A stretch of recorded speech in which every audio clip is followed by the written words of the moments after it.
Assalamualaikum warahmatullahi wabarakatuh. Halo semuanya, perkenalkan nama saya Korunisa Maulida, NIM 87764635, Prodi PGSD, Fakultas Keguruan dan Ilmu Pendidikan dari UPBJJ Serang. Pada video kali ini, saya akan menyelesaikan tugas mata kuliah Filsafat Ego dengan judul Ontologi, Epistemologi, dan Aksiologi sebagai fondasi utama filsafat Ego.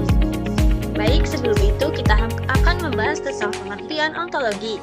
Ontologi itu membahas tentang apa yang dipelajari dalam sumber ilmu. Sederhananya, ontologi itu adalah menjawab pertanyaan yang dibahas. Itu apa sih? Atau sebenarnya yang mau diketahui itu apa? Contohnya, kalau di pelajaran biologi, yang dipelajari adalah makhluk hidup seperti manusia, hewan, dan tumbuhan. Kalau di fisika, yang dipelajari tentang gaya, energi, atau benda-benda di sekitar kita. Kalau di pendidikan, yang dipelajari tentang cara orang mengajar dan cara guru mengajar.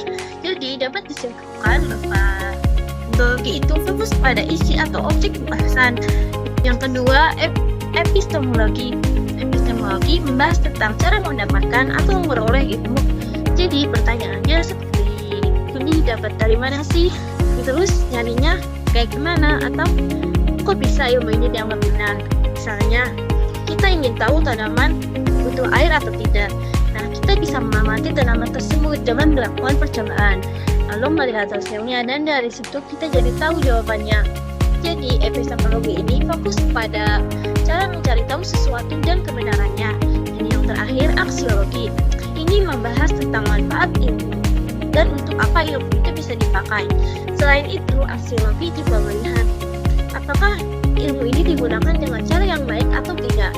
Contohnya, dalam teknologi yang diciptakan agar memudahkan hidup kita. Contohnya kita menggunakan HP untuk komunikasi atau menggunakan internet untuk belajar. Tapi jika dipakai untuk menipu orang atau menyebarkan berita hoax atau bohong, berarti penggunaannya tidak baik. Nah, jadi aksiologi ini fokus ke manfaat, tujuan, dan nilai-nilai baik atau buruknya penggunaan ilmu. Sebenarnya, tiga hal ini saling dilengkapi. Ontologi membahas apa yang dipelajari, epistemologi membahas cara mempelajarinya, dan aksiologi membahas manfaat atau hasil yang dipelajari. Nah, contoh dalam dunia pendidikan, misalnya, kita nggak tahu nih kenapa siswa ini sulit memahami materi. Nah, dari sisi ontologi yang dibahas adalah masalah belajar siswa. Dari sisi epistemologi, kita cari tahu dulu lewat observasi, tanya jawab, atau penelitian. Nah, yang terakhir, dari sisi aksiologi ini hasilnya dipakai agar guru bisa memperbaiki cara mengajar. Nah, dari tiga hal ini dapat kita simpulkan bahwa apa yang dipelajari itu ontologi, bagaimana cara mengetahuinya itu epistemologi, dan untuk hasil apa yang digunakan itu aksiologi. Dengan memahami tiga hal ini, kita jadi lebih paham. Ilmu itu bukan hanya sekedar teori, tapi juga proses untuk mendapatkannya dan manfaatnya di dalam kehidupan kita sehari-hari. Baik, itu tadi penjelasan tentang ontologi, epistemologi, dan aksiologi. Cukup sekian pemaparan materi yang saya sampaikan. Kurang dan lebihnya mohon maaf karena saya masih dalam tahap pembelajaran. Sekian, terima kasih. Wassalamualaikum warahmatullahi wabarakatuh.